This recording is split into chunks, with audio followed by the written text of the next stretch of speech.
So if like Spanish has a whole different like, oh, shit, I never really thought of that. yeah, like Spanish has a whole different like backwards, Yeah, kind of, and there's also the male and female. that's right. And English doesn't have that. Oh, you don't give that to.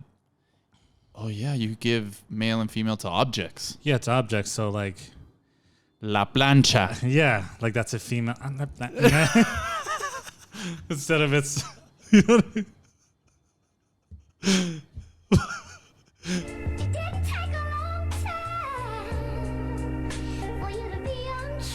We'll just go easy this time. Dirt Surfers. Welcome back, guys. Episode 2. Here with Mark Martinez, my co-host. Say what's up, Mark. What's up, guys? We want to thank everybody for tuning in to our first episode. It was just a test. We were a little nervous, but we're getting better at this. I don't even know what to say next.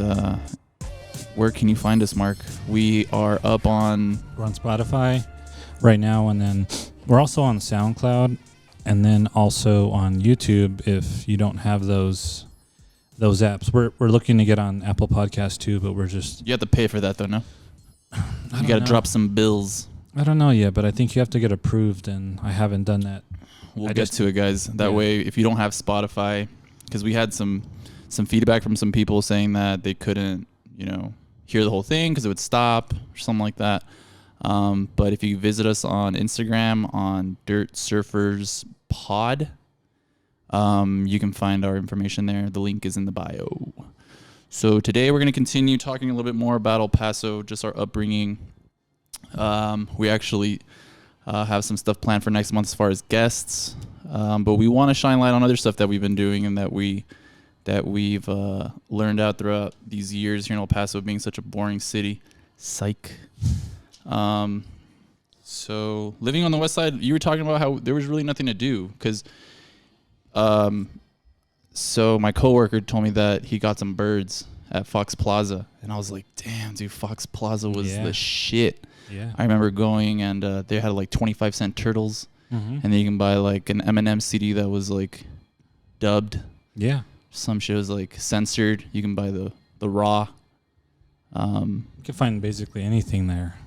That's crazy. Well, obviously flea markets are like an overall, they're everywhere. But I think when you're young and you're growing up, you feel like that's just like this one place in the world that all that shit exists, right? Do you remember going a lot? Would you guys go a lot to? Yeah, Fox Plaza especially because my grandparents lived right there, like off of Alameda, my dad's parents. So. Oh, okay, yeah. Yeah, it was like I forgot what it's called, the street, but Rusk. It was like 2 blocks away from like that from Fox Plaza. So on Sundays, I used to go to my grandparents' house a lot. That's usually when you would visit your grandparents on Sunday. Yeah, so then either we'd go to church or that we'd have lunch at that taco place right there. I forgot what it's called. Aikokula. Had like the fat guy. Aikokula. And then we go to the swap meet right there. So. I mean, we used to hit up Pitzel Pete's. Wasn't Pitzel Pete's Pizza like? Isn't that Fox Plaza? Wasn't that Fox Plaza? Yeah, I think so. I could be wrong, guys. Yeah, we're Fallas. Fallas Paderes. I think that used to be the Pistol Pete's. There was a fucking a carousel in there, wasn't there? Am I thinking that correctly? I don't remember. The one I used to go to was the one over there on Yarborough, that Pistol Pete's. I could be mistaken. Anyways, it might have been Peter Piper. I don't know, because the Peter Piper across the street. But that's what I'm trying to say is like the West Side didn't have that kind of shit. No. Like it was all like a swap meet that big, exotic animals and that kind of stuff. We did have one off of Donovan, but it was It's not the same. It's no. This was like a real flea market type of deal. There was like pirated movies, like animals. Animals. You could buy. Did you ever buy any exotic shit? No. Well, they had butterfly knives. I remember that. Well, as a gift, Sandy bought me that snake I had. She got it from Fox Plaza. Wait, what snake? You had a snake? Oh, you had Howard. Oh God, of course you would name it Howard. Yeah. Howard the snake. Howard the. It was like a python. It was a ball python. Damn. What color was it? He was like green and it's pretty tight. Black spots. The only thing is that when you buy a snake from Fox Plaza, they're very stressed. So like they die within weeks. So. Oh shit. Yeah. So Howard was very stressed out, and I couldn't. He was depressed. Yeah, I couldn't get him to eat his pinkies, little rats. his little rats. Damn, so it was you were fully committed to raising this snake. Yeah, I liked him. You know, it's crazy. It wasn't he just when he would strike me, mm-hmm. like when I try and feed him, that's when I would get shocked. You know, like I would get scared. That's crazy. I can't believe you had a snake. I remember you telling me something about. Oh, and I was gonna go off on the monkey. We'll talk about the monkey later. There was no monkey. Anyways, yeah, I remember my dad getting. I begged him to get us. And I got really into it because I felt bad for the turtles. You're right. They're kind of just like all stacked up in some cooler. Yeah. You know, like 25 cents. You're all throwing quarters at the guy. And he's all just giving you these turtles in like a bag. Were they like the water turtles? Or yeah, they were red-eared sliders. No, they were red-eared sliders. And I remember, man, I got obsessed with it, dude. Like for a while, I had fishes, but they're hard. Fishes are really hard to take care of. So I went from fishes to a turtle. And I really took it serious, man. I would go down to Pet's Barn and I would buy like heartworms or worm hearts. I forgot what they were. They were worms, like little ice cubes of like worms. Mm-hmm. Anyways, dude, it got huge, man. This thing grew to like, I don't know, like it fit in the palm of my hand at one point. So then my dad was like, hey, I'm going to take over the turtle. What the hell did we name it? I remember calling it Chiquita Banana or some dumb shit because of the bananas. Like I remember having the sticker. Said Chiquita Banana. I was like, oh, I'll just name it Chiquita Banana. Anyways, it got huge, and my dad made a little pond for it in the backyard. And it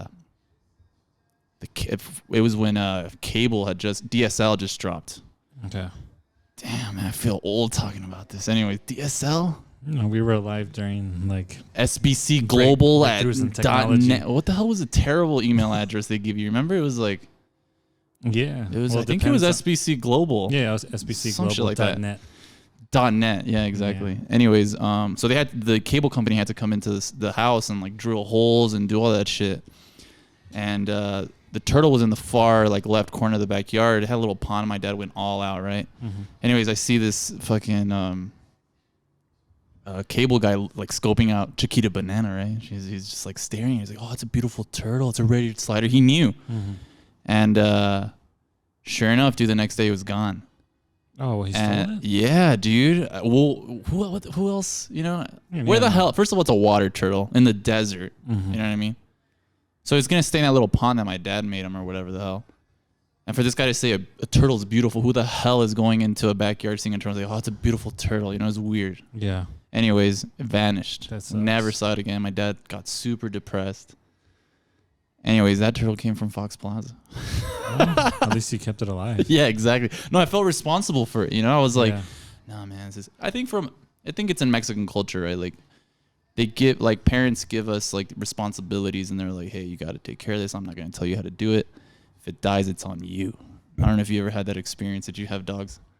Yeah, we had dogs. That you like were in charge of, or like your parent? Yeah. Well, after my parents had dogs, I think before I was born, and then one died, and then the other one ran away. So then they bought dogs, and yeah, I remember you had the miniature pinschers. Yeah, dude, those things were vicious, bro. They're assholes, huh? Yeah, they're just wild. Like we didn't train them or do anything with them, so they just were like a little pack. There's 4 of them. Yeah, I remember. But when my parents got them, I was responsible. Who named them? Because I remember you had fucking silly ass names for them. They were like Quincy, like Quincy Jones, like Quincy Jones. Who named him? Your dad? No, or was it you? I think it was partly me and my dad and my brother. I don't know. We used to watch a show, or I don't know why. There was a show on the Sci-Fi Channel called Quincy MD. I know what you're talking about. And somehow the name we just. Well, you liked it. I like the name. Quincy. Yeah, Quincy. Has nothing to do with Quincy Jones. That's the only Quincy. I've never heard Quincy before. Yeah, it was Quincy MD. It was like a show on the Sci-Fi Channel. Wait, it was Quincy, Rocky, right? Ozzy, and Blossom. You know, like kids' names. Yeah, no, for sure. Like I mean, them like that. Man, everybody asks me, why Spanky? I named my first dog Spanky. Yeah. He liked to get spanked. I don't know. It's weird to say, but he would like. He didn't like to get spanked. It was like a cariño. It was like, yeah, I know you know what cariño is. You're just like, yeah, they stick. Yeah, they stick like they stick their ass out like that. Anyways, Spanky. No, yeah. So we would have to go. I mean, that was like, to me, that was like another world, you know, which is Fox Plaza, what, Northeast? Fox Plaza? No, it's like What is Central. That's considered Central? Yeah, like Central. But it also, it mattered who you went with. Yeah. Because if you didn't know if you didn't know your way around, there's like surface, right? And then there's like the underground of swap meets. Because, like, I mean, to buy snakes and shit, you kind of have to like know your way around a swap meet, right? Like, yeah, I mean, I would go as an adult every now and then. Dude, I stopped. I just randomly, I would go with Sandy or. That's cool. I'm sure it's still. Well, no. Well, going back to that, it's back open. Like, it's like a big thing, and they're still doing the whole thing. But back on the west side, we were kind of limited to the shit that we could do as kids. Yeah. So it was like a field trip, you know, to go to Fox Plaza. I wanted to touch base on a little bit of the west side and how we got into comics.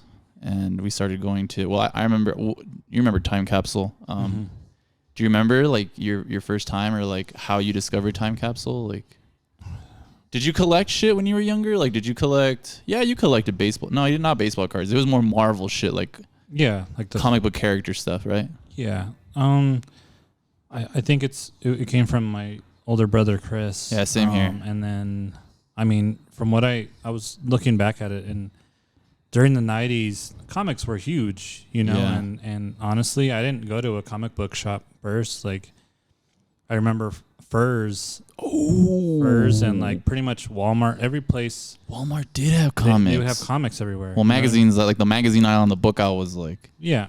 Like, I remember the death of Superman was like a huge deal. Dude. And it came wrapped. I remember it came wrapped in a plastic fucking, like a Playboy. Yeah. And then I remember being at the checkout line at Walmart, and they had like, you know, when Superman died, and then they had like, it was like Steel, Superboy, Supergirl. That's right. And then like Black Suit Superman or whatever. Or I don't know if that was it, but they had, like it was sealed, and they had like the Superman cover. I remember being there, and I remember me and my brother, like he got like Superboy and I got Steel. And so it just kind of like, I guess during the 90s, that was like, you know, gateway into comics. Yeah, for sure. And then after that, the movies took over. And I think like they didn't really sell like as many comics like they used to, and I think that's where kind of led me to go to. Well, they're expensive, man. Like some comics are actually pretty damn fucking expensive. Yeah, you know, like over the years, like if you wanted to get like this particular storyline, or I didn't know. Also the writers and like the artwork. There's like A, B, and C. There's like really shitty ones, and there's like really, really good ones. Yeah, so I think maybe my brother. I can't remember, but what was the first, like, off of the comic universe? What was it, Marvel, or what was it, Marvel, DC, Image? What do you remember buying first?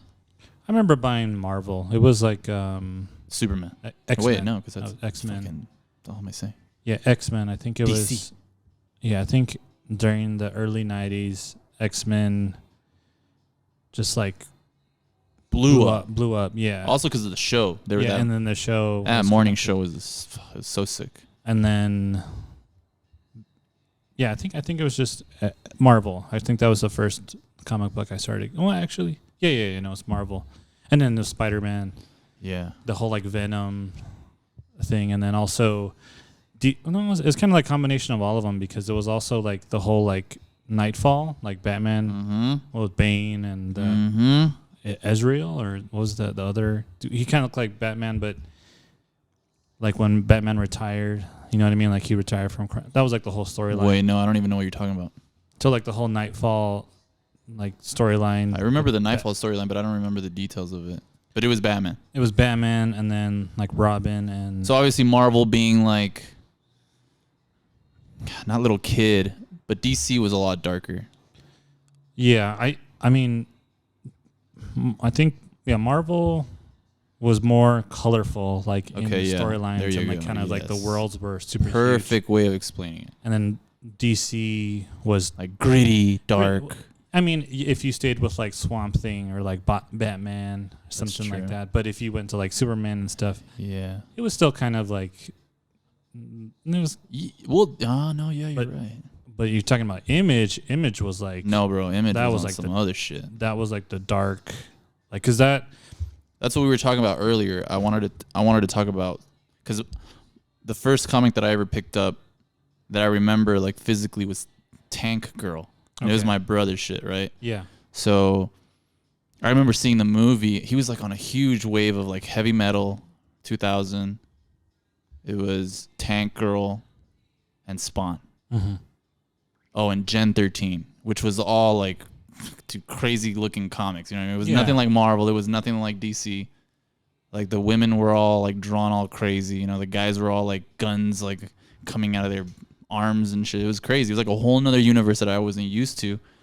But that kind of set the standard of the, like it catered to the taste that I have for pretty much art in general. Yeah. Right? Because even V for Vendetta is that's Dark Horse, no?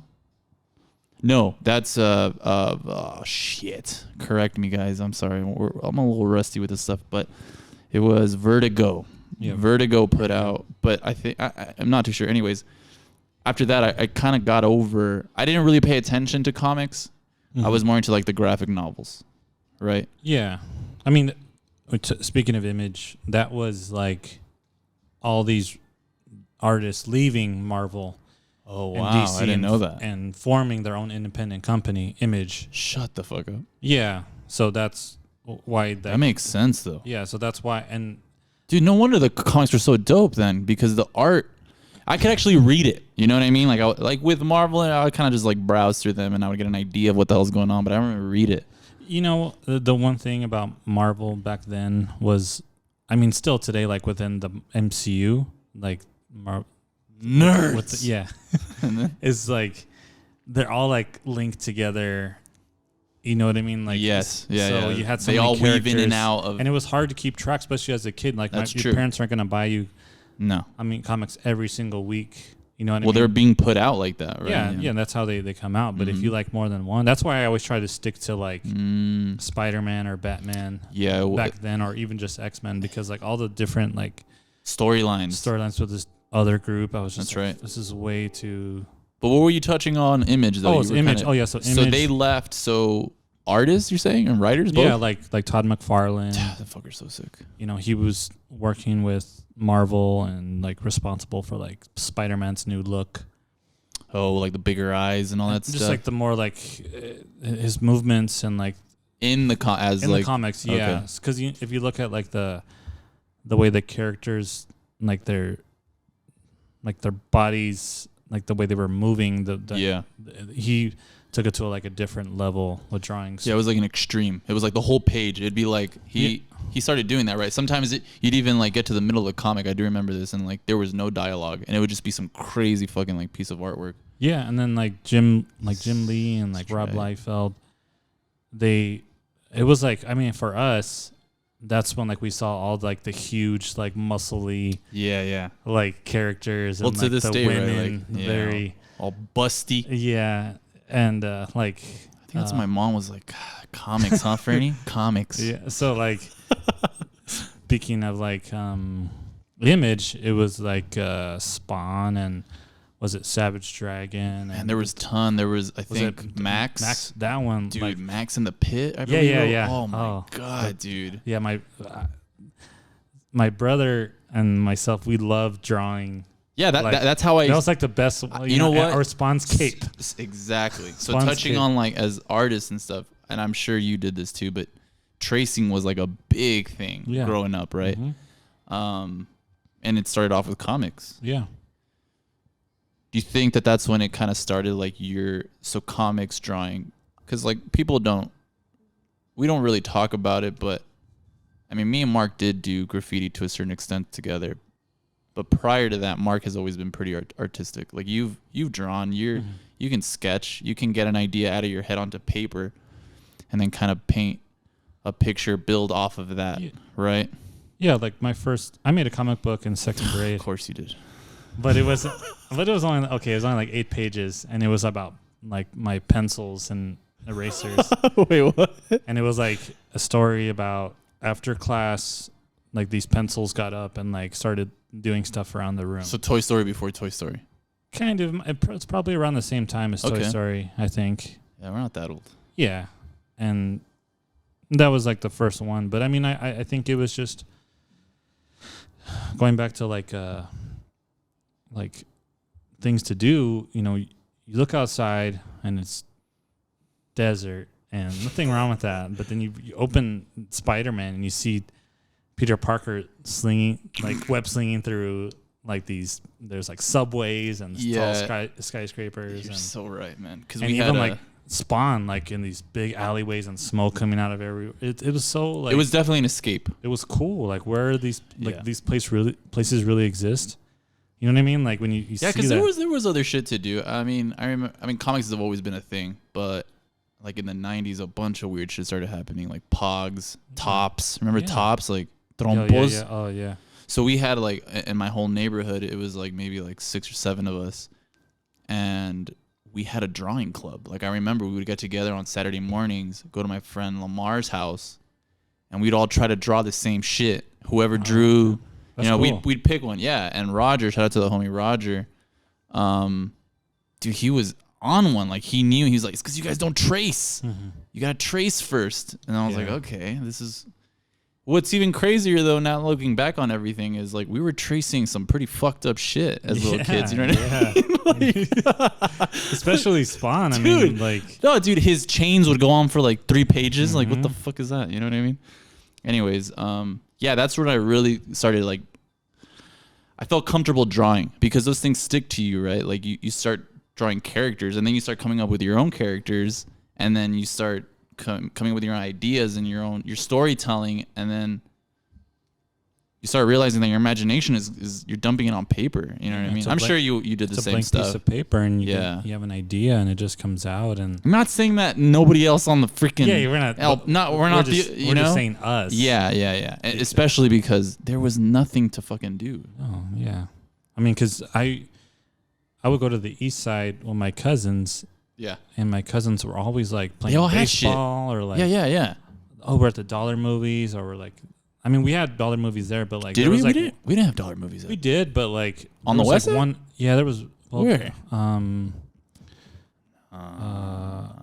Like where that Brass Monkey, kind of by UTEP. It's like Ode Brewing or something now. That used to be Club 101. Peoria. Is that what? Oh my god! It's fucking 2000. Was it Peoria?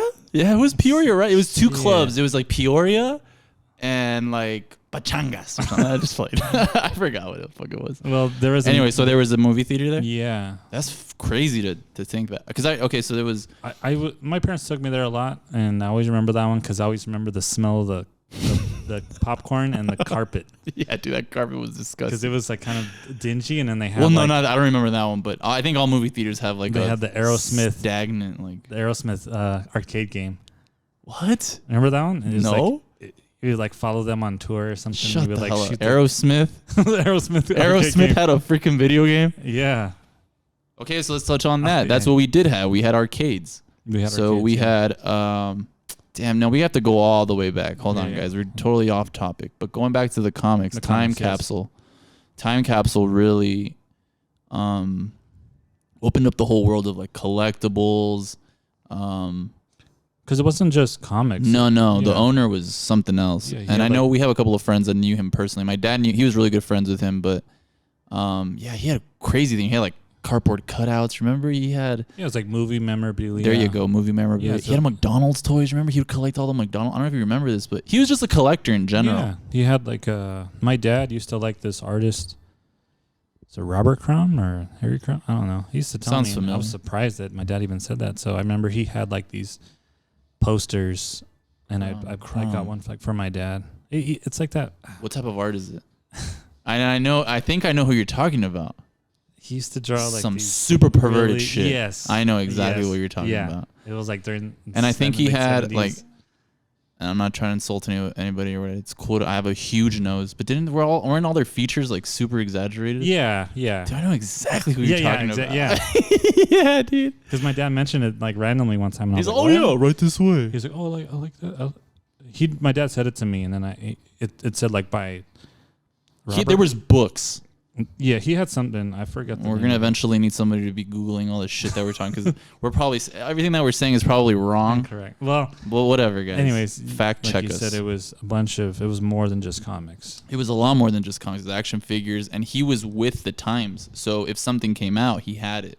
Obviously, this is before the internet. You know what I mean? So he would actually take orders, like, oh, okay, if you want something, like, I got it for you. Yeah, he was really nice too. He was super. The only thing is that he would smoke in the building. Do you remember that? I remember it always. Dude, it reeked like cigarettes, man. And he would go to the back and like spark up a cigarette, but it was his place. You know what I mean? It was. I mean, this is.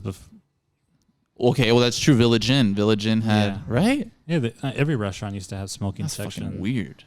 I know it's like how do you? People were literally Red eating. Lobster. Ooh, a crab cake and a cigarette. The hell? This is nice. Anyways, so we both grew up on time capsules. So later, when we met as friends, we would go. Like I found out you were big into comics. Yeah. I started getting back into comics, but I never really had my own collection. I would always just read my brother's because he had so many. Because he was a collector, but also he was big into the Image, right? He would tell me about Time Capsule, but there was definitely other comic book shops on the West Side. There had to have been like 3 or 4. Eventually, it started slowly closing down because, I mean, you would know, even like with a specialty shop, like you had Knuckle. It's hard to run things, you know? You have to have like a client base. You have to have all the new shit. You kind of have to cater to the people that are going there. But Time Capsule was definitely a staple in my childhood. Yeah. I'm sure it was for you too. Yeah, I think it was like, you know, we didn't go all the time, but the few times I did go. Oh, okay. I mean, because I went in high school a couple times, but like in. So you're saying that all of your freaking comics came from grocery stores? No. Like the ones in elementary school. Okay. And a few of them, I can't remember. Because dude, I remember you had a binder with all of the freaking Marvel. The Fleer Ultra cards? Yeah, dude. Yeah. Where the hell were you getting those? Like Toys R Us? Toys R Us or like Walgreens. True. They sell them everywhere. But I mean, it started like at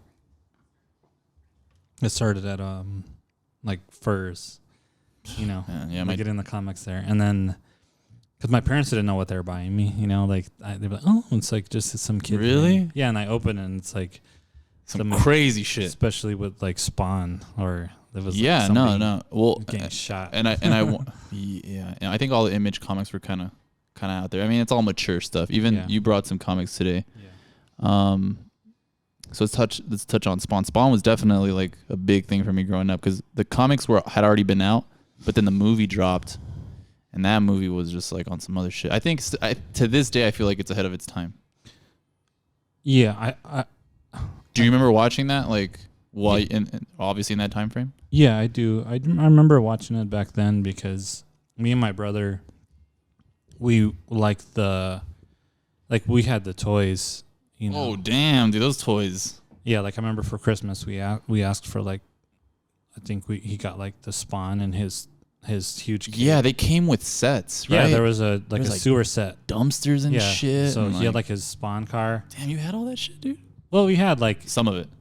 We had like the little. It was a cool little like. It was like a alleyway scene. Okay, It came on like a trash can. But this was from the movie. From the movie, I don't know if it was from the movie, but the animated HBO made like an animated series, and I remember my parents, like my dad. I remember people would always say like, "Oh, your parents had HBO." Yeah. And my dad, that was like the splurge he. You know, that was the thing that... Because what was it? Was Cinemax already out there? It was Cinemax and HBO, like right? Showtime, all that Showtime. stuff. But my dad just had he bought the HBO package. HBO was sick, dude. And it was like... Dropping heat. Went down to Time Warner or whatever the hell it was. And they give you like this little silver thing and you put it in the back of your TV and it was HBO. It was like a plug-in? Yeah. They had an HBO plug-in? Yeah, it was like a little router or something. What the hell? But... Anyways, so there was a Spawn animated series. Yeah, and so I think it came out before the movie, and it was so like scary and like dark.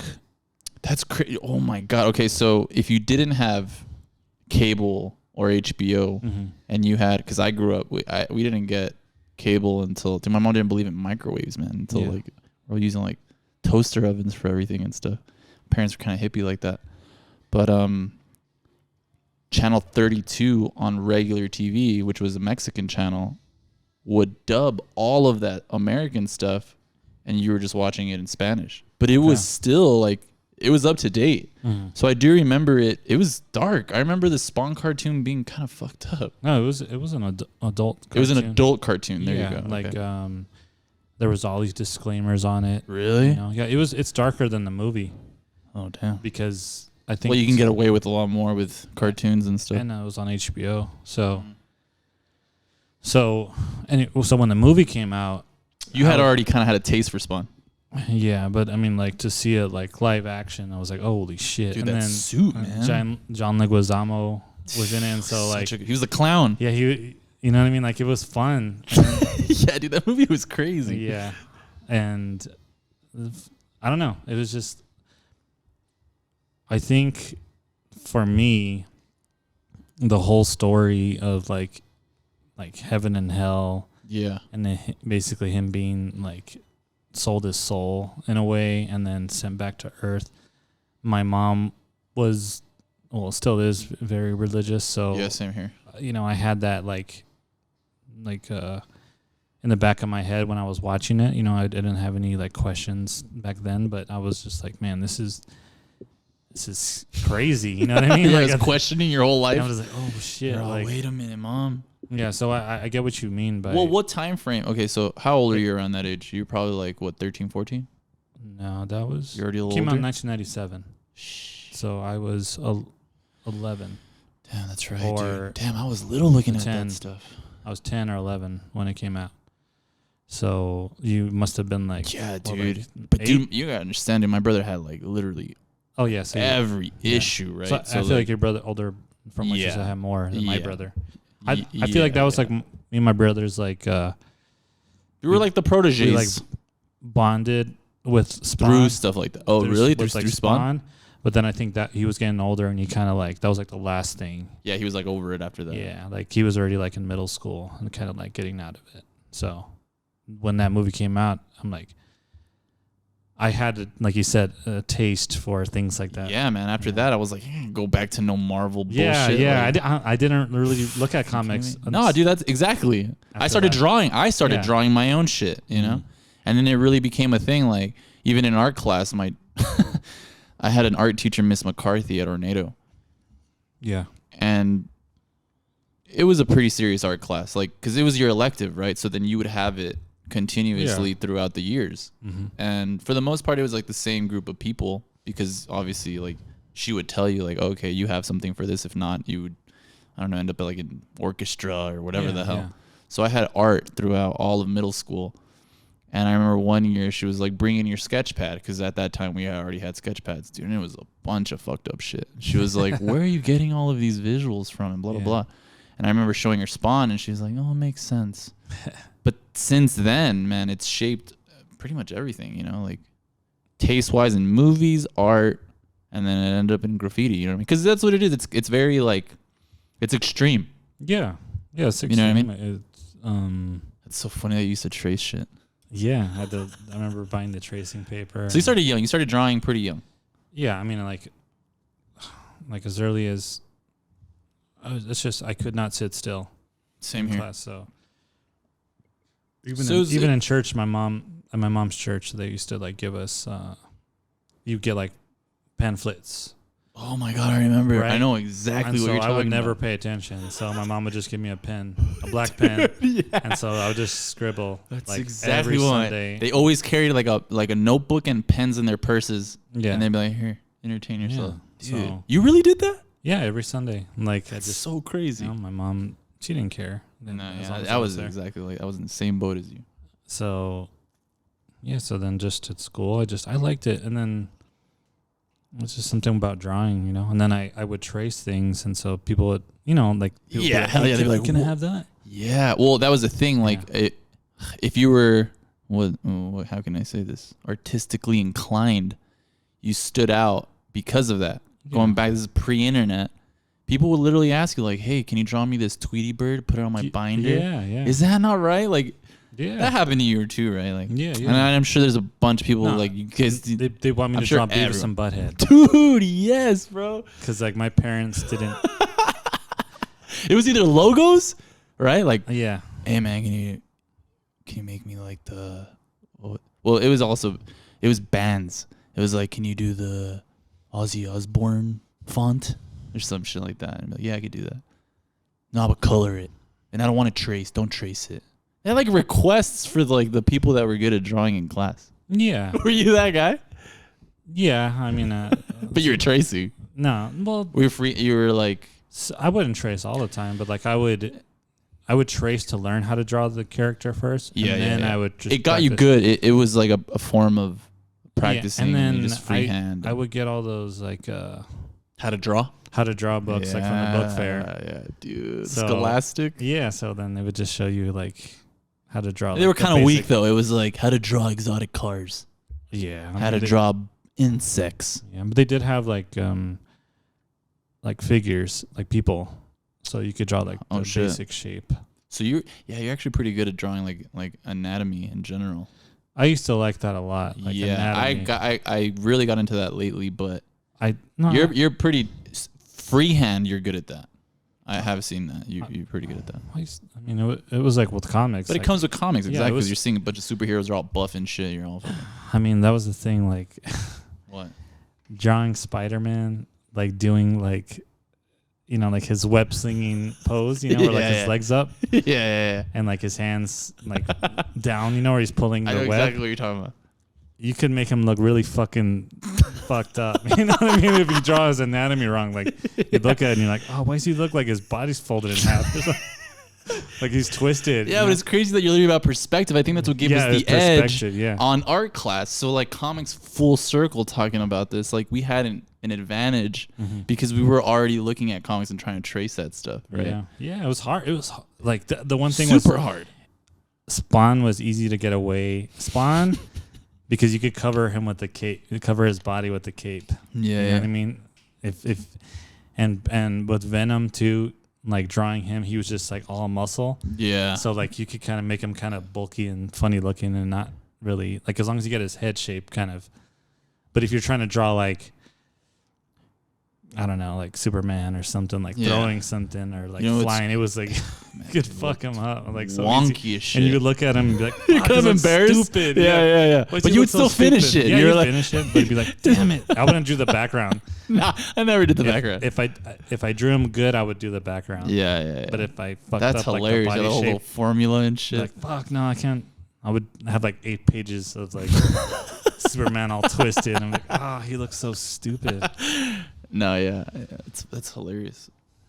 Yeah, no, so and that's what we were doing. Like, we had to find things to do.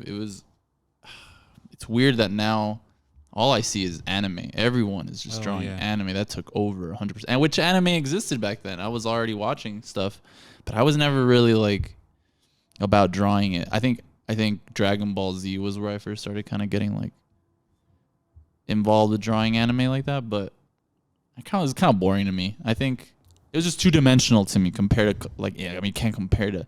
I always say this to everybody is like that was what I started off with. If you start off with talking rabbits and a chick full of like army get-ups, like you're like, what the hell's a Spider-Man? Which I love. I love Marvel. No. Don't get me wrong. No, I mean I love it. I like Tank Girl and all that stuff too. And that was another thing. I was not that I was upset about it, but I was like, why are all these other comics already having motion pictures? And then all these other ones, like we're barely getting the movies from what we were reading back in the day. Yeah, right. That's true.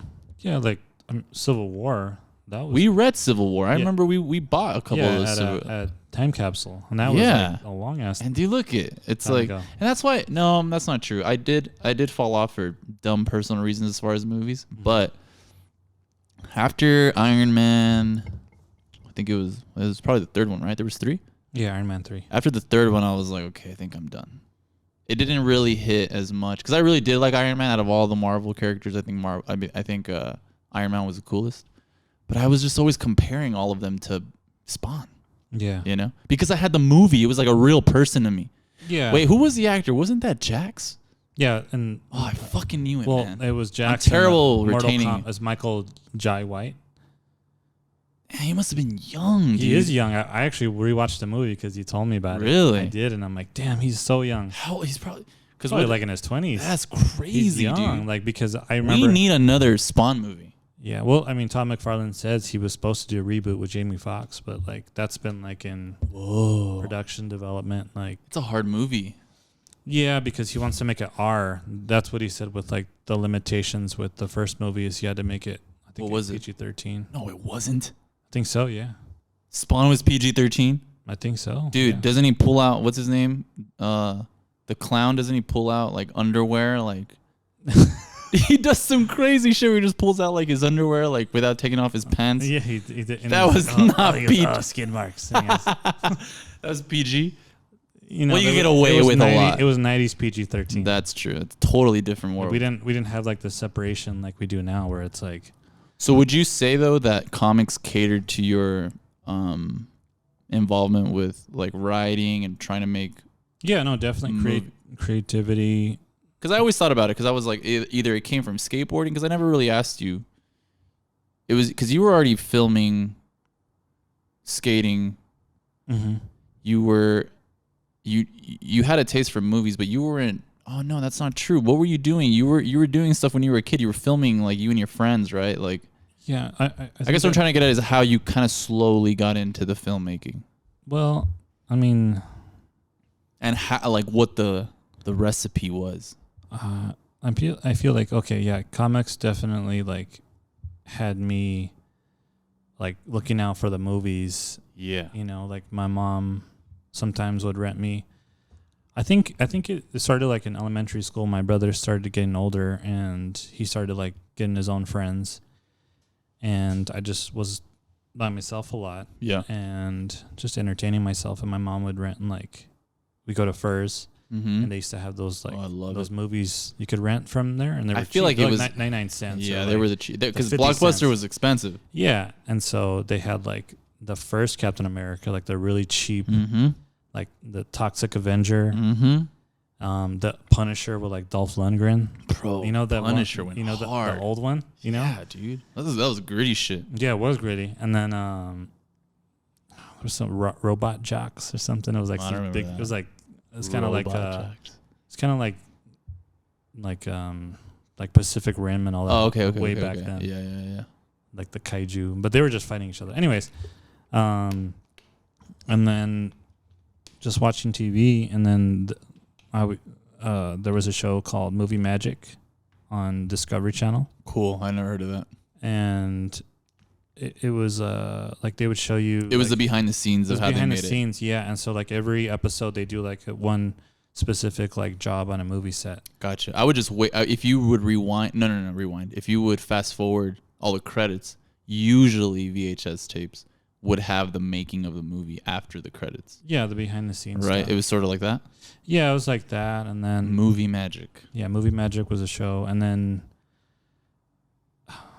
was it like I got into Fangoria magazines? Yeah, but also your dad was already taking you to rated R movies, no? Yeah, like the one thing I think because I envy that. Because my grandpa was very like he didn't allow my dad to do a bunch of things like like cut his hair a certain way or like watch certain things. Or, so I think with me, he kind of let me have free reign. Dope. You know, like so, like I was watching like Goodfellas and stuff like in elementary school. Imagine that conversation. Like, why'd you cut your hair like that? Yeah, no, like I had the stupid cholo haircut with like the mustache hair where it's all shaved. Wait, you had that shit? I had it, and my dad, they let me dye it and like stuff like that. What, dude? Yeah, they didn't. They were cool. Yeah, so I think like with the movies, my dad never really like, my mom, they never really like censored me on what I could watch. No, I'm exaggerating. I was never censored from my dad's, you know. And you know what? I think we just grew up in a really great time. We did. The 90s, we got lucky, man. So like when we were coming to like consciousness, yeah, as being like 5 or 6 years old, that's when like Jurassic Park and Terminator 2, you know, like. I mean, to this day, those movie posters shape what we're doing now. Yeah, I mean, you're talking about 1997. That's like the same year Men in Black came out.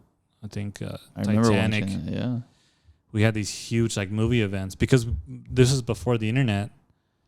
So when movies like that dropped, it was just like an explosion of content. yeah, and like Casper and like things like that. Dude, Casper was a really good movie. Yeah, so like I think just out of the boredom, and then my parents had this old camcorder that they never used, and I grabbed it and I just started filming. That's right. my Yeah, own. you started filming your own little skits. I would or do what? like news skits or like JJ the King of Crap. Dude, which JJ was- the King of I mean, Beepers. Is that what you're referring to? CC the King of Crap. CC the King of Crap. Yeah, I did a commercial with my cousin Noah, but it was in reference to JJ the King of Beepers. Dude, people don't understand these things. Remember Like JJ the King of Beepers? Yes, Yes. dude, JJ the King of Beepers of El Paso. Was a CC the King of Crap. That's hilarious. And then it had like so even back then, you knew this shit was fucking corny. it's just so annoying, you know. Like If I'm offending anybody out there, I hate. It would be crazy. Like, hey, some guy's gonna come up to me like, JJ is my uncle. yeah. So my bad, but it was a little corny. Anyways, keep going. And then just like the connection with skating, it gave me a platform to like Yes. practice Gotcha. filmmaking. I didn't think of it as filmmaking. No, at the you time, weren't thinking about it like that. but it definitely was like in the back of my mind. Like movies was always like in the back of my mind. the recipe was perfect though to lead you into like filmmaking. Yeah, because I was like filming skaters, and then like in between that, like we would do little skits, like Yeah. so we would do like my friends. It wasn't just me. Like my friend Shahan, like he did the Blair Bitch Project, Oh my god. and it was just The Blair Bitch Project. it was like a 5-minute short, and it was like That's so awesome, it dude. was just my friend killing our other friends, Oh, like that's so like sick. a witch, but.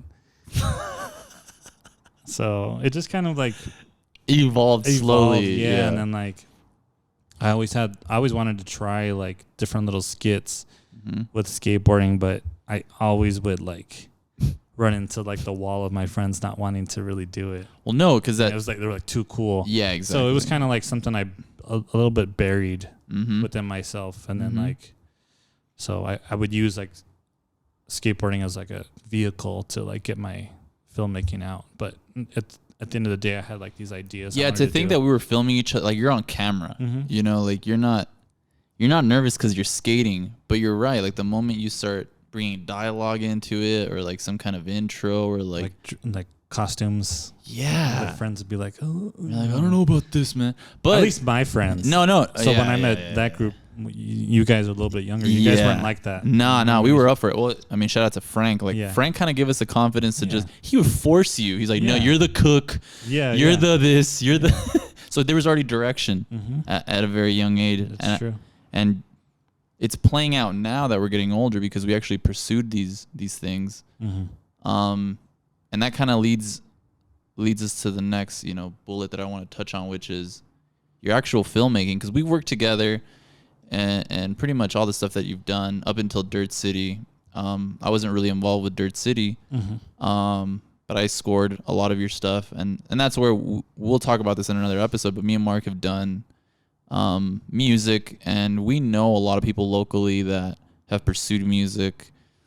Because it was just another form of entertainment and trying to do something because there was really nothing to do. But yeah, so tell me a little bit about your full feature because it's your first. It's Yeah. Dirt City. Dirt City. How did it all come to be? Like, what talk to us about a little bit about what it is. Well, so when I was making the first feature, I kind of wanted to. Well, hold on. Let me interrupt you. Let's go back. So there was a series of shorts. Yeah, I made a series of short films, Mm-hmm. kind of experimenting like in different like ways of telling a story. I would say like when I made the first short, The Otokos, I didn't really know what I was doing, but That was the sickest experience, though. it was fun. I just wanted to get my friends together and help me make a short, and we did. Yeah. And it took us. Yeah, but it wasn't just friends. You actually like took the time to find people yeah. that were actors Yeah. and like. And I didn't want to do the thing where I just got people that were like, yeah, I'll do it. I wanted to find people in El Paso and like assemble them in my film, like cast them just based on like experience. Yeah, the experience. Like and, this wasn't like okay. So I don't want to offend anybody, but we don't have much to go off of here in El Paso as far as film, right? Yeah. But there is like this like student film independent wave thing that I feel like is stagnant, and then there's really high budget stuff. Like there's really nothing in between. Yeah. So I think you did start off in a good place as far as a short, but in all reality, if you go looking back at it, I mean, that was like a little mini feature, man.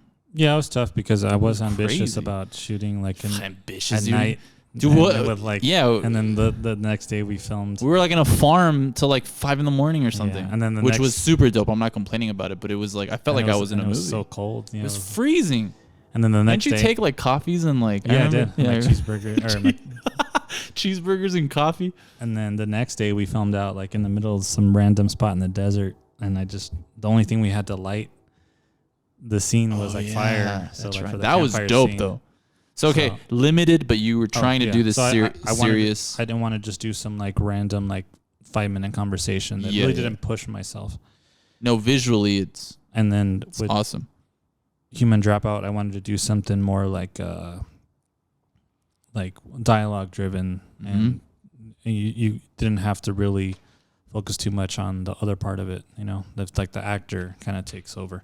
And then with Cut, I wanted to just focus mainly on visuals and kind of. Damn, now that you're breaking it down like that, it makes sense, because I never really asked you what your thought process throughout all this was, but that makes total sense. I wanted to learn like different aspects of filmmaking and how to tell the story and how to express like the story. So that's why with Cut it was like really long and like not a whole lot of dialogue. And that was my favorite one. I think that was like, I mean, from a music standpoint, like the soundtrack and all that stuff. That one was really fun. That was really fun.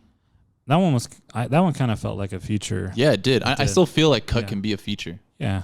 I mean, I did cut out a lot of it, but it was, like 20 minutes. That's pretty long. That's pretty long. For a short. And then Scarab, that one was me kind of taking a little, like. That's going back to the comics, too. Yeah, I was going back to comics. I'm going back to, like, I wanted to practice adaptation, like somebody else's work, and, like, seeing how I interpret it. Nice. And then going back to something I like to do.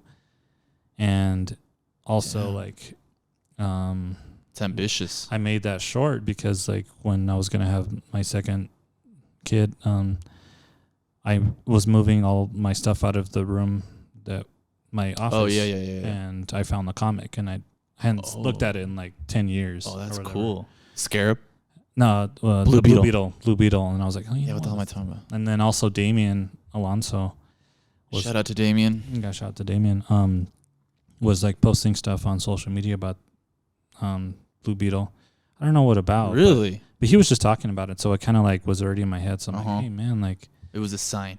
And I had seen him in like another short. I'm like, man, Damien's a really good actor. He's a really good actor. So I'm like, I want to work with him. Yeah, but also you worked. Okay, so Human Dropout, he wasn't your normal actor. I remember the lead in that. He's like a theater actor, no? Like at UTEP. Yeah, he was theater. That was actually Anthony Salgado's. Shout out to Anthony, another awesome guy. Yeah, he helped me with that because he told me, like, I had this idea of like this old white guy for like the role, but then he suggested Moises. Dude, that guy's so funny, man. I don't think he even knows how funny and his delivery was. He nailed it. He just like he sent me the video audition. I'm like, damn, this dude's yeah, I remember you showing me that. Yeah, I was like, dude, get that guy. Yeah, he's theater actor as well, and then that's right. Damien. So yeah, those guys, people that are in theater, they really have like a different way of like the perspective when it comes to this stuff is just they'll on like some other study level. the role and they won't even look at their lines really. Yeah, because they've already been like, I mean they will, but like they've been practicing on it and working. Yeah, but it translates. So visually it translates. So then I had an idea for a feature film. Dirt City, and this is before I even made like Cut. So explain what a feature film is. Just runtime. So feature length film means like just over an hour. Okay, I guess you could say an hour and a half is like the normal feature length, But if you're over an hour, if you're over 45 minutes, straight to DVD, I know is exactly an hour. It doesn't go past like an hour and 15. You could consider an hour movie, a feature, a 45-minute movie like a feature length movie. Oh, okay. But there's like a study or something, like if you don't push it past an hour, it's a short. People feel cheated that they went to watch it. Well, you're paying up front for something that you don't even know what the hell you're watching. So I think if like you're making your first feature film, Yeah. you can make something that's kind of short, like Christopher Nolan's Following movie. That one's only an hour long. A lot of first feature filmmakers movies are only like an hour long, an hour and 10 minutes. So you wanted to actually try to... So I looked at a lot of filmmakers that I looked up to, and I'm like, I shouldn't be so ambitious that I can't even make the movie. So I'm like, Robert Rodriguez is like a big inspiration for me as being like a Mexican-American filmmaker. Yeah. And also like, you know, he was somebody I saw that just like made a film for like, you know, what was it like $7,000? Yeah, I mean, independently, independent film. So I wanted to go down that path rather than like try and raise like 50 grand or 60 grand and be like stuck trying to do all that stuff. Well, not only that, but you're also like, you're putting that overhead on you, and then I've never done any of those things before. So I'm like, I don't want to look stupid.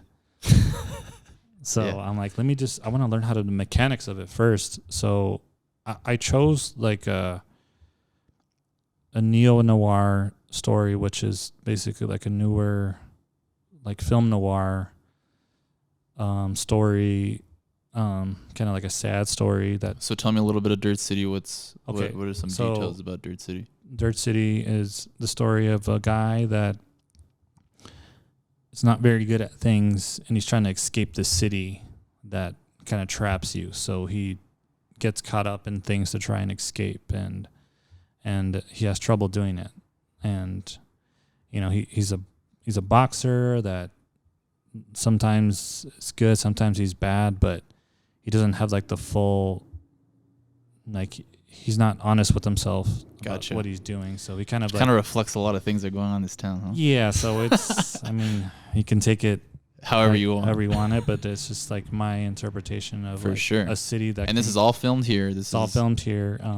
Damien Alonso is the lead, along with Dasha Iris, and we do have some other great actors here and locally. John Eric Castro plays another role, and so you got talent. You actually took time to find people that can cater to the roles you created, to the characters that you created. Yeah, I wanted to have a mix of like people that can fill the role, but also execute it. Yeah, as far as acting. Yeah. Yeah, and then also it was just kind of like a jumble of things, because like Damien and Dasha, like they only had like Damien had already moved to Los Angeles, so he only had like, at first he told me he had like a limited time to shoot down here. Yeah. So I took it as a sign, because like I kind of modeled shooting Dirt City as like when they used to shoot film noirs way back when. Oh, you put yourself in that headspace. Yeah, because like when they were making a lot of film noirs, they were low budget movies that were just trying to fit like the bill for these studios. That way they could have like this other movie to show. Damn. That way they could, because at the time when film noir was like popular, like there was no TV and stuff. So to get you in the theater, they wanted you to be there like all day. So they had like the main movie, and then they would have like the B movie. So that's kind of like what a film noir. It's pretty sick. Kind of became to be, and the way that they would do film noirs, was they would shoot a lot out of the studio. They would shoot on location, because before, like, a lot of movies were shot in studio. You know, like big lighting, like ton of lighting, and so if you watch the film noirs, that's why everything is so dark and expressive, because. Yeah, but where it lacks in visual stuff, there's like, dude, the sound, the soundtrack is just the city.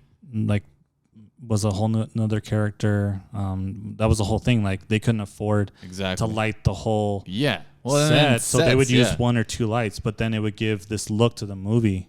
Gotcha. the film noir. So, but then they would have like one actor that was in something like, like he's kind of like a has-been actor or something, and they only had him for like a day, and you got to make a whole movie with him in the movie. So it was experimental to a certain degree? Yeah, like film noir was very experimental. Wow. I mean, it kind of like bred a lot of great films, and then even like the genre of like neo-noir. I mean, people can say like Taxi Driver or so it became like a genre of itself, and then a bunch of movies popped off like out of that genre. Yeah, so it's like a crime. It's not like really a crime movie. It's more of like I don't know. But I wanted to model Dirt City. That.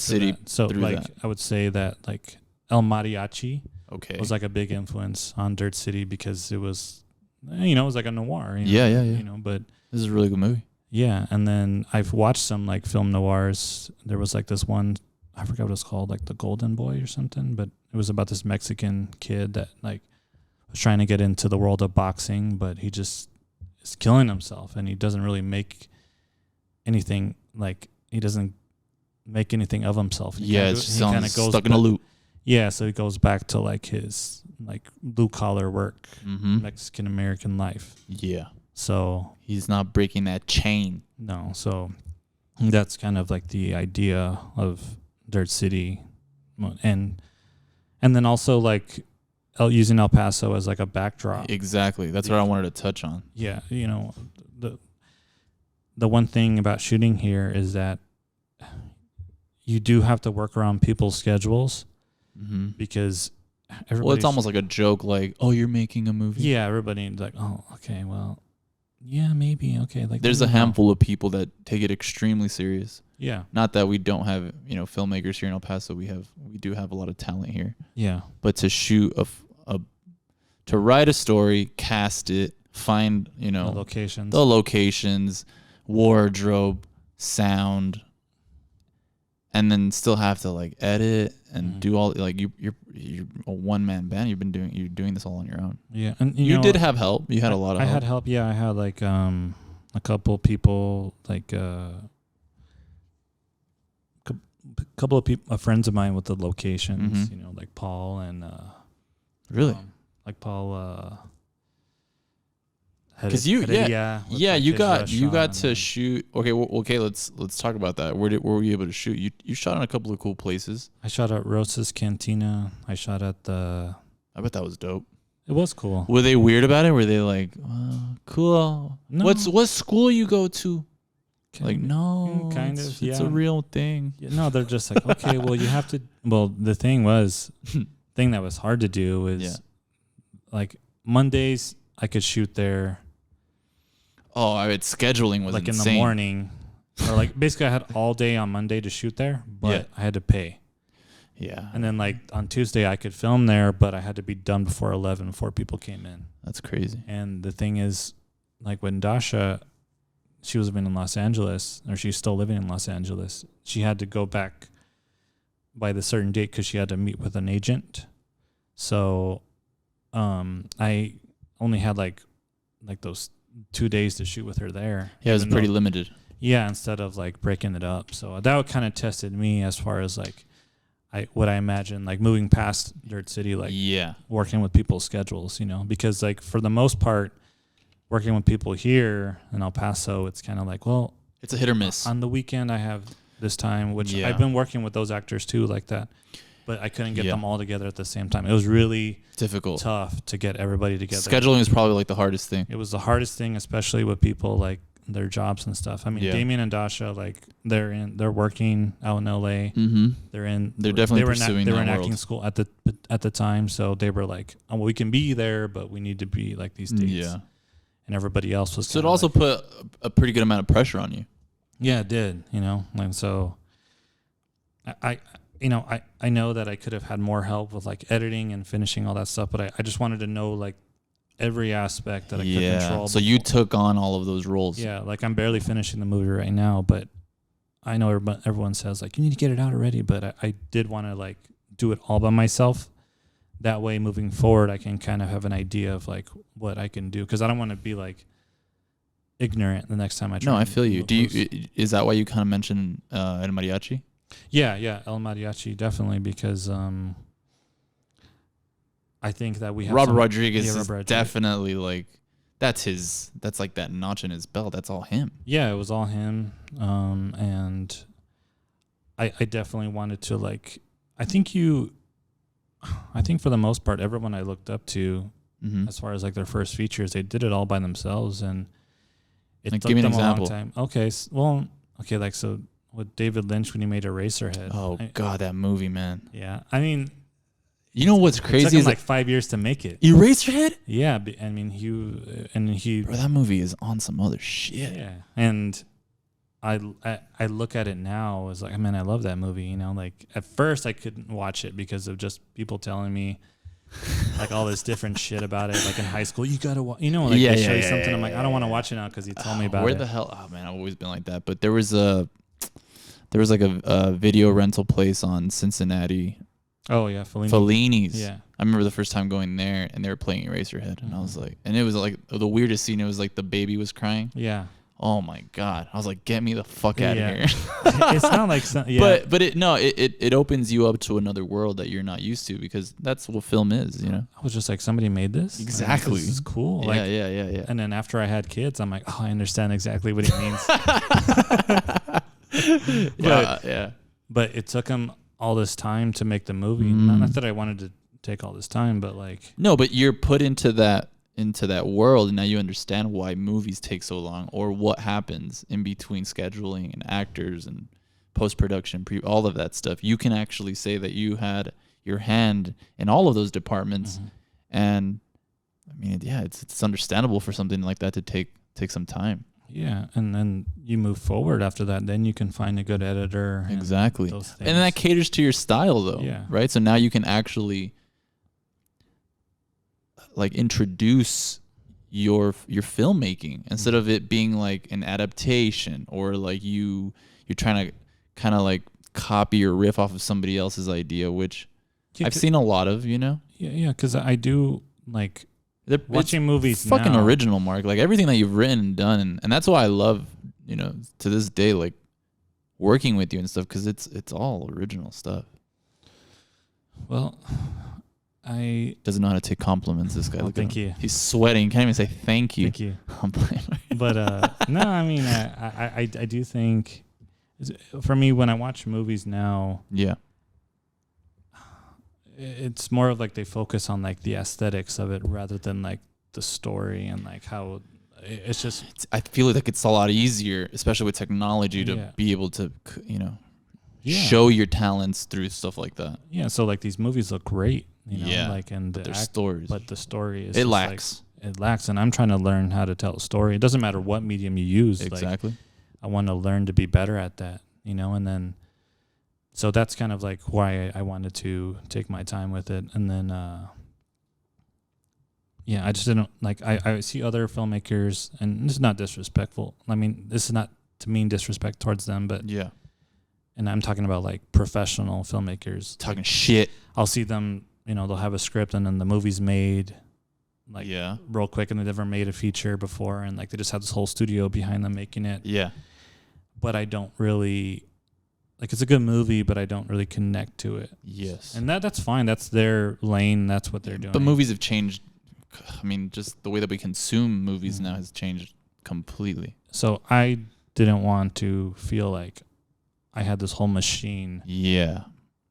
I mean, I don't even know if I could just get my first movie made like that. But I mean, like, I wanted to know how to do it myself. Yeah. You know what I mean? I know like the Coen brothers, when they were making their movie Blood Simple, they did raise a lot of money to do it, but they still, like, I think it was a lot just to pay for like the props and the actors. Yeah. And everybody Well, involved. we've done everything ourselves though, from the shorts all the way to your full feature. I mean, wardrobe is a big thing. Yeah, it is. But props and all of that stuff. I mean, we did all that stuff. We learned how to make freaking realistic blood, like real blood. Yeah. There's still a mess in the other room over there where you were shooting some B-roll. I don't know. Yeah.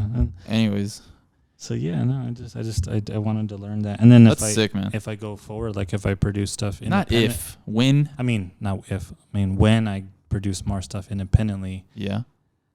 I'd like to I can at least know like I have a hand in every little things, and then I can get more people involved. Like I don't want to be like the one man band forever. I just no, of course. I want it to like but that's how you actually create the foundation to be able to put out more of these movies. Yeah, I mean, because there's definitely other people I want to work with that can get the vision to another level. They have their own set of skills, you know, that can add to it. But so I want you to announce it here now, because people are listening and there is a lot of people involved, and you know, people obviously have you under this like magnifying glass because it's a movie, right? When do you think, or how soon do you think we'll be able to see this movie? Well, be honest. I think by next month, by June, because I'm pretty much closing up like the last parts of it. I'm just like fixing up the sound. And which is all the hardest part. Yeah, like the whole edit is done pretty much. I just have a few things I need to. What's your runtime? It's about like a minute. A minute. A minute and 2 seconds. Like an hour and like 10 or 15 minutes. Oh, that's pretty. So I might. I don't know. I might extend it. You should. Bit longer just to take up some room. That's so dirty, man. Well, I mean, all of this, starting from not having shit to do, it come a long way, especially in a city where we're kind of limited. But if you go back and listen to everything that we've been talking about right now, it definitely comes from a place of like an artistic side, and then storytelling, and then you kind of having your own time to figure all this stuff out on your own, which I don't think a lot of other cities have, right? Like you have a cool like little nook in Texas where you can make something like this happen, even if it takes a year. Yeah, you know? When I was out in pressure. When I was out in Los Angeles, I got an idea of like how that. I mean, I was like barely like. Like we can talk about that later, but you were, I don't know, you were kind of in there. You were in the industry. I could see that it was like a whole machine. For sure. And I felt like it could be very easy to not just kind of lose track of like the whole process. Exactly. And I think that's why a lot of movies turn into something completely different from, you know what? Yeah. They seem to be in the beginning. Yeah. And I just, you know, like I could see how just making a short film out in Los Angeles could be like $30,000. You know, like they'll let you shoot anywhere in Los Angeles, but you need to pay. Oh, okay, yeah. We go into the logistics of things. The city is catered for that stuff. You have all these permits. You need to do all this stuff. So in El Paso, you can open a bar in a heartbeat. Can't fucking shoot a movie. Yeah. So it's the same thing. Like, well, you can shoot a movie here, but it's well, like, you're proving it. You're right. Yeah. Yeah, but you know, it's gonna be hard. Everybody like they won't make me pay for the location sometimes, or they'll just make me pay like. Hey, will you print me some shirts though? Yeah. So I can get away with that. Or film a promo for me, fool. But then like they're like, okay, well, there's gonna be someone making enchiladas in the back, so enchiladas, this guy. That's gonna make some noise, okay? Yeah. Like, but it'll be part of the movie somehow. Yeah, so that's the type of thing. It works out. Yeah. I can't just get like the place by itself. yeah. But that was definitely where will we be able to find so Desert People isn't just T-shirts. When we first started with this whole venture of Desert People, it's people can find us on Instagram under Desert People Pictures, Desert People Productions. And we're talking long term here. This is obviously a route that you're gonna pursue, especially with this featured film dropping. Mm-hmm. Do you maybe think that you'll premiere it or? Yeah, no, I definitely want to premiere it. I'm just trying to figure out like where, because I want to get right now because of COVID. I can't. It's getting better. But some of the places won't like allow a certain amount of people in. You know what's funny is right down the street. We're here off of Wyoming. Our studio here is off of Wyoming in Central. What's that really old like haunted restaurant right down the street with like that big detective? I've never been in there. The one like the guy with a cigar on it. Yeah, dude, that's pretty impressive, huh? Whoever made that? Yeah, actually, that guy somehow involved in like local film projects. Yeah. Well, now like I don't know if you've seen, but they built a screen. It's like a little drive-in. Oh no, I didn't see that. Dude, so Yeah, no, I'm open. If I could have as many premieres as I can, and then after that, people can rent the movie. I'm not gonna. Yeah. No, it's not just gonna be like, this is it, my one and only. Yeah. No, I feel you. You know, support. Just kidding. No, I mean, if it's worth it to them to rent it, you know, they can, because there was a lot of people involved. But see, again, like, I mean, Robert Rodriguez isn't far from us. You know what I mean? Where did he shoot all of that? He shot in Mexico. Oh, damn. He shot the whole thing in Mexico? Yeah, I think Where is he from? He's from San Antonio. Okay, that's what I meant. So he's in Austin right now. Okay, there you go. Dude, that guy has a news channel. He has a whole network. Yeah, he has a studio out there, Troublemakers, that's right. And, I mean, he filmed, like, Alita battlings out there. Man, that was so Did you really? Yeah, he did. Yeah, that movie was sick. He built, like, his own little mini. So, going back to that. See, I think that's what I'm trying to get at is that people know us for T-shirts right now, but there's a way bigger platform that we're trying to build. Yeah. Because obviously we don't have that here. Yeah, no, I mean, like, the brand was it, you know, it doesn't take time. I mean, it does take time to create the brand, but, you know, you could get a shirt printed and out on the internet. For sure. Like, but I think that's why we also started, like, it's like all these shirts were limited, hand printed, designed here. But originally, like, the whole thing was, like, to do independent films. Exactly. But to get there, we had to cook up some T-shirts, people. Yeah, and it's been like a really twisty, twervy. It's hard, man. I mean, you know, ride to get there, especially with the pandemic. No, but we're doing this shit. But yeah, no, I mean, especially like everything's supposed to be like an independent studio. Yeah. Creating films, and then. So if you could forecast where all this is headed, I mean, eventually it would be amazing to feature other people that are interested in film and want to produce their own stuff to be able to showcase their stuff, wouldn't you say? Right? Like, no, yeah, definitely. I mean, it would because we're streaming now. Nowadays, you can just log in, pay 99 cents, and you can watch a whole movie. Yeah, I mean, definitely. I mean, I'm not just going to do my films, but it would be cool to work with other people that can, you know, we can tell a story, produce their project. No, that'd be sick. Which we have worked with people. We're gonna have some guests next month that we have worked with. We did do some stuff. We had an event with Soulful by Nature, right? Yeah. We did. We did help them produce their documentary, which is sick. It's not just like it doesn't have to just be like narrative. Exactly. Yeah. Exactly. Yeah. No, I'm open to. I mean, we have a whole like niche over here that hasn't really been. I mean, there's people working here. I'm not saying that, but I mean. No, it is. We do have, but it like even we've fallen into that where just to make money and not. I want us, like I want to bridge that gap between like a hobbyist to a professional. Perfect. You know, so perfectly said.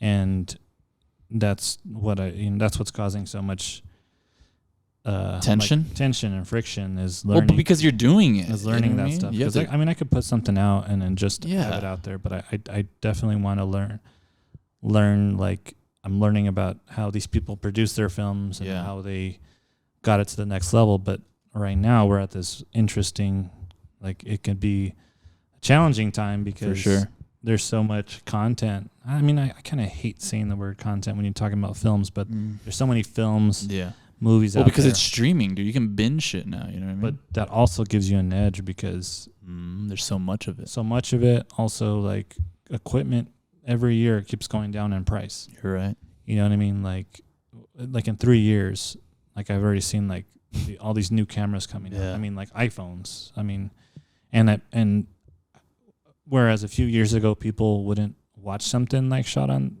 an iPhone. I feel like people are more accepting of it now because they've already gone past like 6K or something. I mean, you can watch those things, of course. But, you know. Yeah, but it's also how the sandwich is made. You don't just eat some like bologna with mustard. You know what I mean? Yeah, I mean, there's still people shooting film right now, and then they're showing it on Netflix, and it's all grainy like the whole time. I mean, it doesn't. Yeah, that's true. That was story, man. That was the thing years ago that everybody was trying to remove grain. You know, when it came out digital, and now everybody's like going back to it. Adding digital. It looks grain. too good. Let's add some digital grain to it. Digital grain? That's a thing? Yeah, I mean, I've used it. Digital grain? Yeah, it's actually like just like a manufactured grain. It's like a clip of like 35 millimeter or 60 millimeter. You just layered it. You layer it over it, and you put like. God, really? And it gives it like a. I get it. 16 millimeter, 35 millimeter. No, well, that's cool too, though. You know, like it it's gonna go back to all the shit that we grew up on. Yeah, it's like vinyls. Like vinyls. Yeah, that shit popped off, huh? And look how much vinyl collecting is like a thing again right now. I mean, right.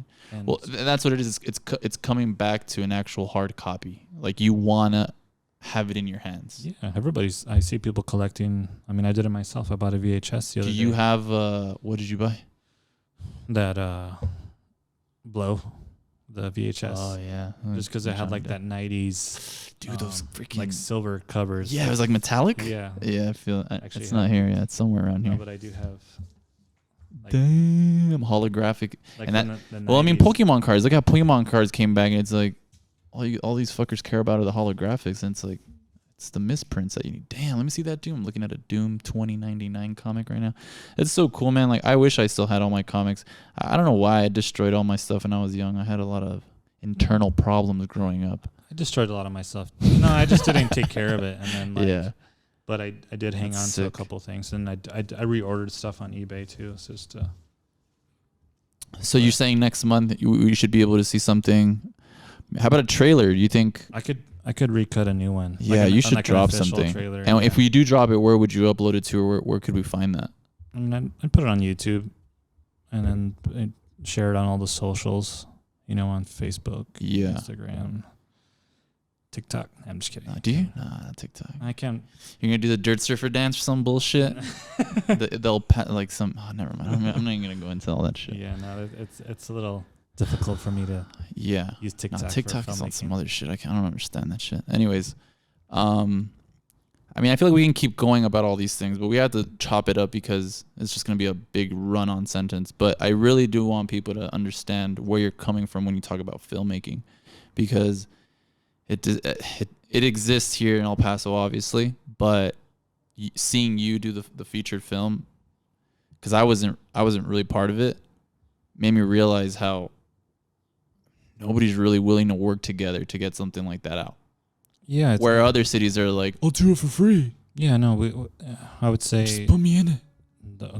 Over the years, I've seen like the short bridging from the short film to feature film. That's the hard part. That's hard. So we're you feel like like El Paso is kind of stuck in like a format of short films, just because we're limited to like, well, obviously like the city. It's tough. Yeah, it's tough, and then you have to really.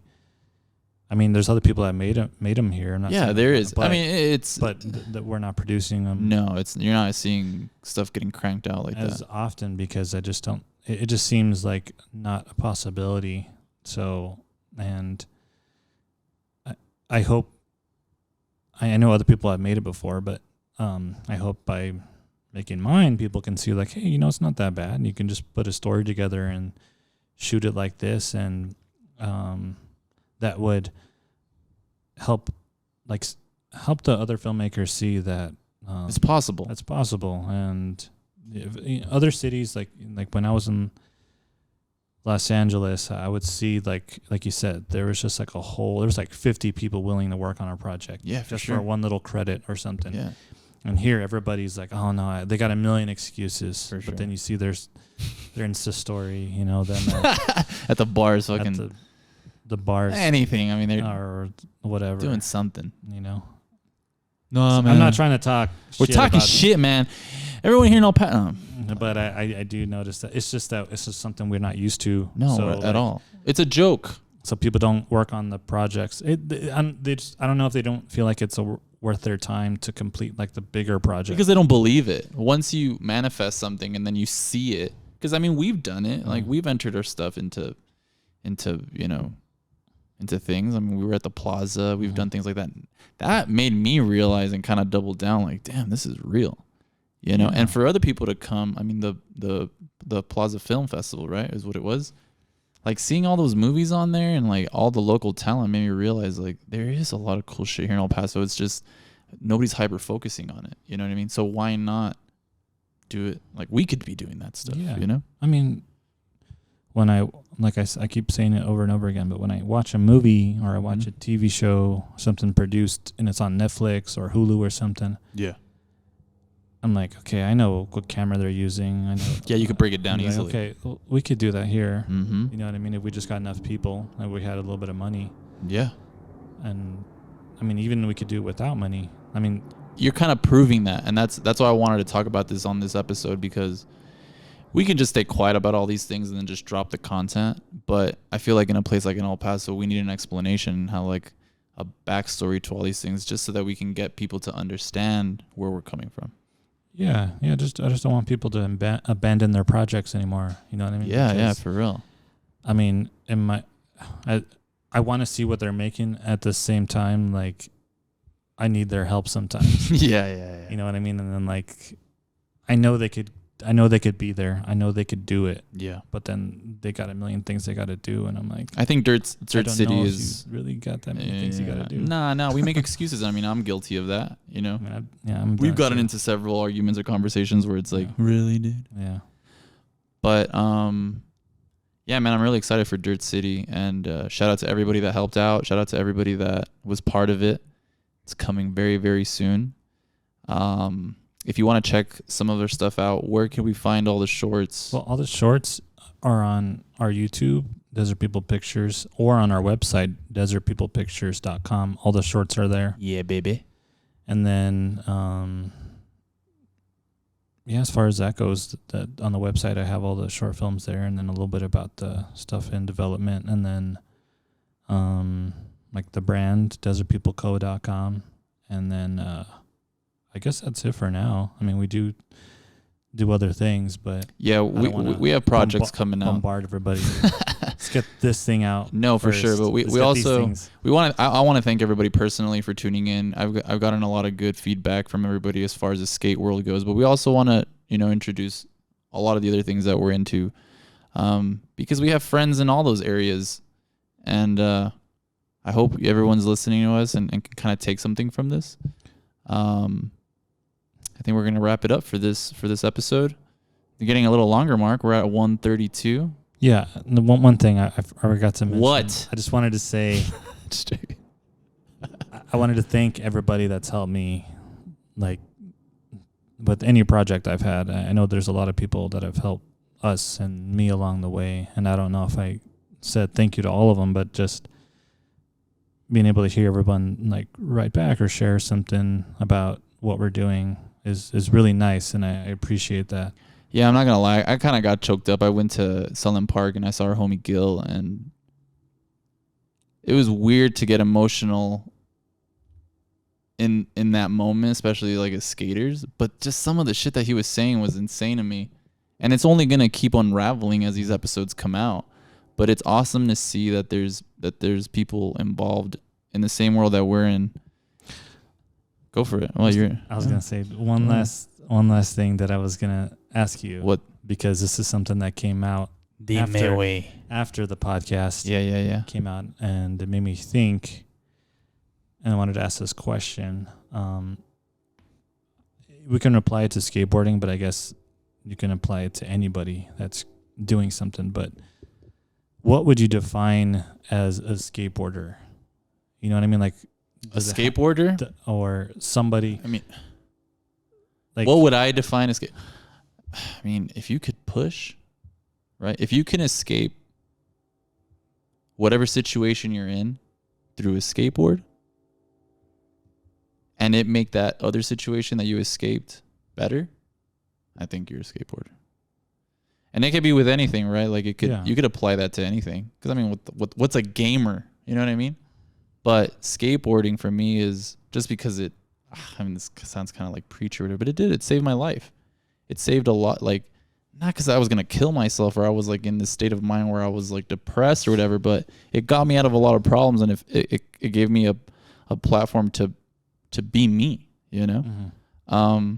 But if you can pick up a board and feel the wind in your face, I think you're a skater. You know, it doesn't matter what you ride. Yeah, because that's a big thing, huh? Like, if you're not kick flipping, or if you're not... No, man, if you're pushing...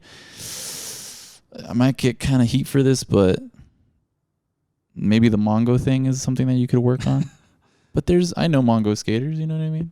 That's just the bit, like the one thing in skateboarding where you're like, don't... Because I watched a video on YouTube a couple of days ago, and it's like, just don't do this and don't do that. But if you could push and maybe pop an ollie, you're a skater to me. I'm gonna revert this back to you. That's a good question though. What constitutes a skater to you? I mean, I don't know. I mean, I guess somebody that has like enjoyment in doing the activity of skating, and they don't have to be the best, or they don't have to be, you know, it's just something that they get from it, and it's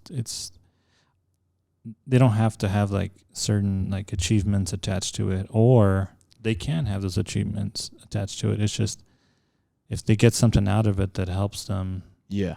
And because keep going. Sorry to interrupt. No, that's just, I see it. I when I was younger, I used to be very like guarded about what that was, you know, the whole poser thing. Oh, hell yeah. I mean, even the mall grab is like a thing. It still is. Yeah. And I think, you know what, to be honest with you, I think the whole like Eric Costin and Tony Hawk thing about like, do a kick flip.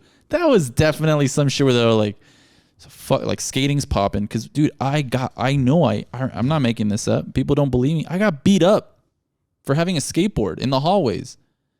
But then those same fucking jocks, like a year or two later, like, hey, show us how to shove it, whatever, you know, whatever. Oh, yeah. So it wasn't cool, you know?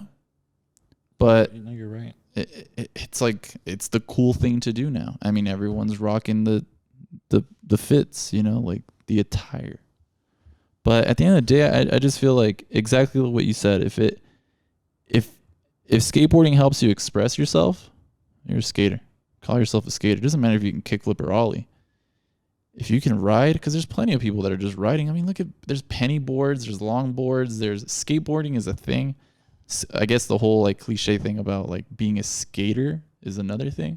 But just because we grew up when it was popping off, that's it. You know, it's just evolved, right? You felt very like. I felt I think we formed like brotherhoods. Exactly, and we somehow feel like people like. That's like they're taken away from it or something, but they're not. Definitely. And then the older you get, if you didn't, you know, I guess make it a career somehow, like you kind of feel embarrassed to a certain degree to say that you skateboard. Mm-hmm. You know, like, and I don't think anybody should. I think it's like with anything, like why is it that you can go out and golf with your friends on the weekend and get wasted, and that's perfectly fine, and it's like, oh, it's a thing. But skateboarding is like, oh my God, like when are you gonna?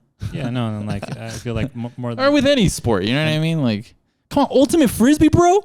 No, yeah. I'm just joking. But yeah, I mean, it's to me, if you could push, you find your style, and you continue to do it, and it's just, you know, something for you to do to escape certain things or just to have a good time. Of course. So you could apply that to any medium, for sure. Somebody's drawing, and they don't have to be. For sure, they have enjoyment. A filmmaker. See, that's the thing, too. Like, you know, filmmaking or drawing or making music. Like, if it's just a creative endeavor. Yeah, if it's enjoyable to you, I think you own it. You are that thing. Own it. You are that whatever. Definitely. Don't be scared or shy to own it. You know. And I do feel like in El Paso there's like so many closeted people.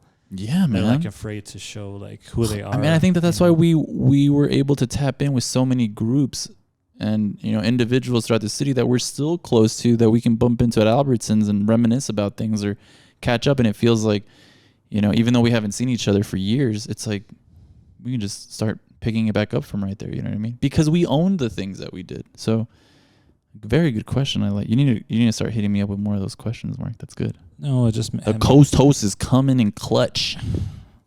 Just joking. Like, what was it, like Brack, or what was it from Space Ghost? What the hell? Remember the Space Ghost? Wait. Oh, Coast yeah. Damn. Fry? Or was it? No, just kidding. Guys, we're going to wrap this up. But that was a very good question. Just to touch on what Mark was saying, shout out to everybody that has helped us out.